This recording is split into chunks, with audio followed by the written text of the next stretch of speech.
Hey everyone, tutorial. We're gonna experiment. Obviously if I fail, I probably won't post this video. This is the best mouse I've come across in my life. It's the Naga Trinity by Razer. It's a video gaming company. But in particular, this has 7 buttons that your thumb can easily actuate. There's supposed to be a rest pad there, but this is old. So I just use it for the shortcuts. You know, control copy, paste, Control Z, escape, delete, and maybe save or something like that. They're smart. They make you buy the 2 extra pads that come here, and I never use them. I only use this one. I'm hoping some other mouse company just comes out with a mouse like this with 7 buttons, big buttons on the side. I bought a Logitech one which had 12 buttons, but the buttons are so small it was impossible for my thumb to actually actuate them. But these are big enough that a big thumb can hit them without mistakes. And then obviously I program those and all that stuff. So the issue is this mouse button is going bad already. Granted, not already. This is old. Look how old it is. But the mouse is so expensive and only that switch has gone bad. So I'm going to try to replace the switches. So let's first open this up and take a look at what's going on inside. So we have 4 screws.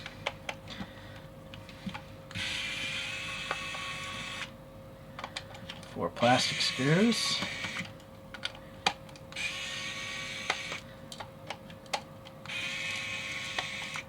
I want to get a magnet. Okay. So that, and also this side piece I believe comes out. Maybe later. There's a little ribbon here, so I think you have to pull this gray up, yeah, on both sides to unlock that ribbon. Alright, so that comes off. Now, this comes out. Now I disconnect this thing here. So now the whole top can come away. And now, I'm going to remove this cable because I'm going to take the board out because I have to solder new switches in.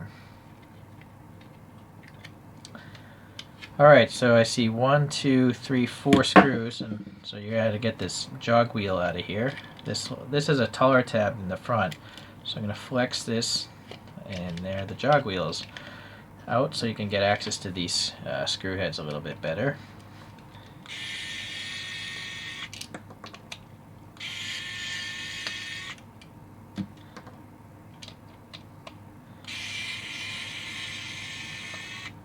So these screws are different than the other ones. These have flanges on them. So you want to remember the flange screws are for the interior surfaces. And there's 4 of those. Okay, so now I think maybe there's, well, no, it just comes right out. Alright, so I leave that alone because I'm just going to pop this back in. Leave this alone. So the switches, there's 3 contacts. It's really only this one I need to replace, but since I'm here, I might as well. You know what? I actually think I already replaced this before. I just never filmed it. Because here it says Razer Omron. So I already switched out this one, but it's already gone bad again.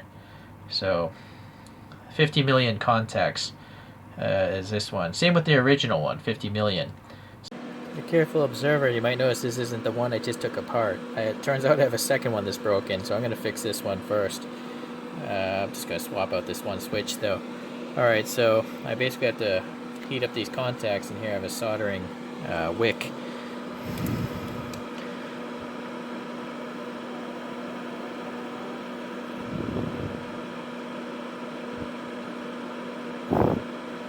Try to wick away that solder. Yes.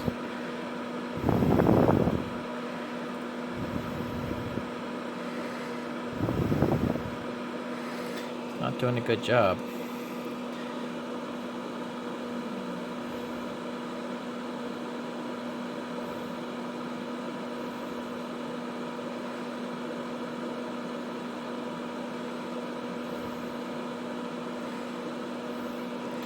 Pulled up some of the solder.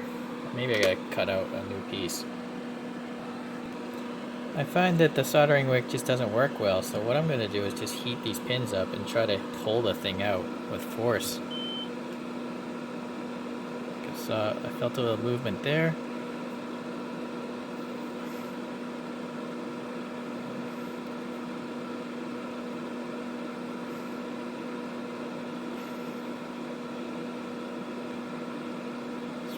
The switch is hot.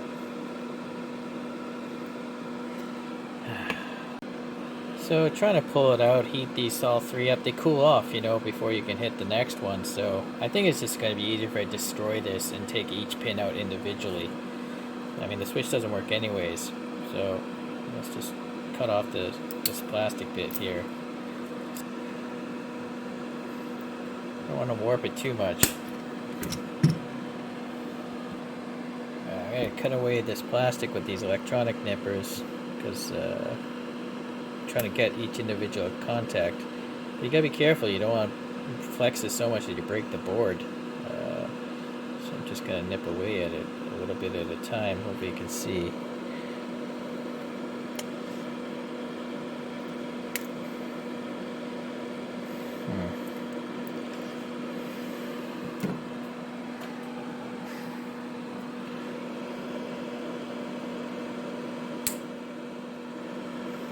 Alright, so that's good.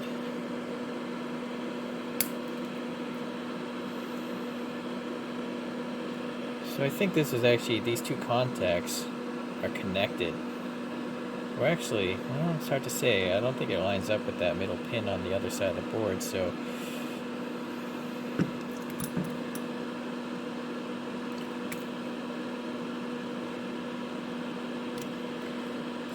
it's tough plastic.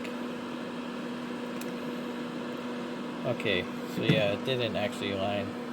Anyways, I can now pull on this side with these pliers here.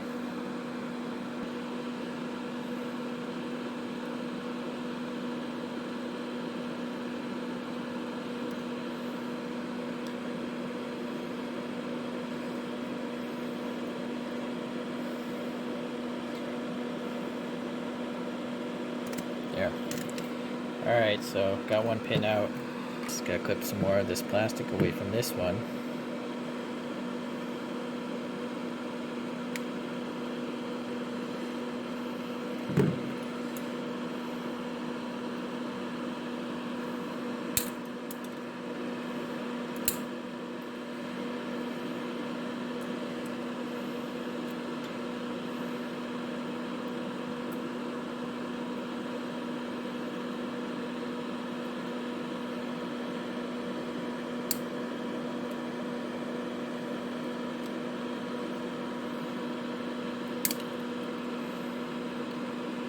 Okay. I don't think those are, I don't know if these are connected. I have to use some tougher ones here. Okay, now they're separated for sure. Alright, so I have three, hopefully you can see, three individual leads, well, two left, and third one, and come back to the second one.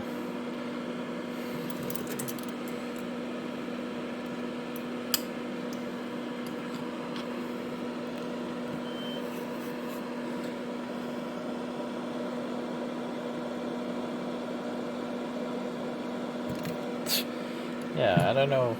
This is proving far more difficult than I remember on that other one I fixed in the past.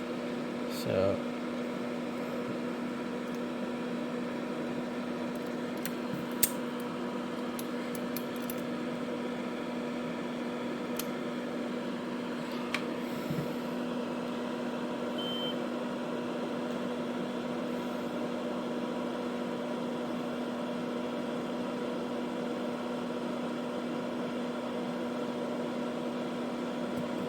yeah, really weird. Okay, so yeah, hopefully you'll have more luck, but for me I had to destroy the switch to have each lead individual, and now I can see the air holes there. So I just have some little CNC mill bits, and I started with the smaller 0.7, and then this is a 0.9 millimeter right here, and I'm working from the top down because that's how I'm going to push the pins in. That's loose. Okay. Maybe the holes are supposed to be 1 millimeter, but there. Maybe I'll just do this. Dip the pins in flux.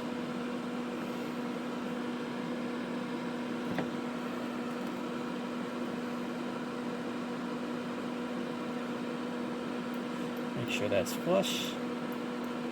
Okay.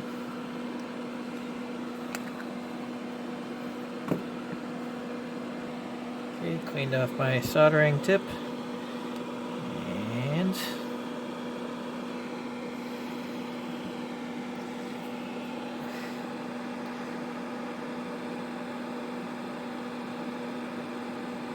that one seems good.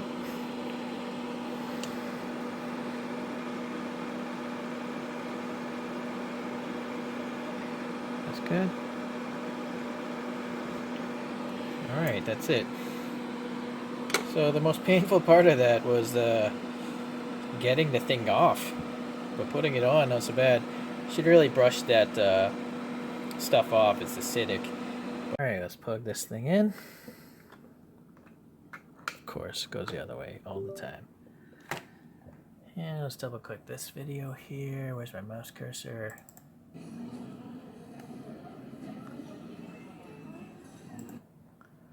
Yeah, so it works. Touching the controls, the stock one is definitely easier to operate. It's very light.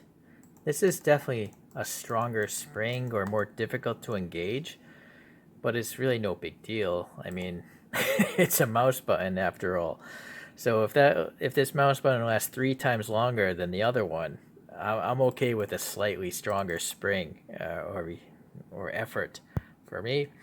Yeah, so hopefully this helps you out. Where I live, this mouse costs $150. So to put a $3 switch in there and make this last 3 times longer than it did before, that's worth the amount of time I just put into it. Although it was a lot harder, I think it was a lot easier on the last mouse I did. By the way, here's the other mouse I do have, and that's the pad that's supposed to be in there, but it fell out. Okay, well, thank you for watching. We'll see you in the next tutorial. Hopefully this helped you out. And if you actually know about electronics, please leave some comments. I probably did a lot of things that were inefficient. If you can, recommend an easier way to do it, please do. I'm not an expert. I'm just sharing what I learned. Thanks for watching.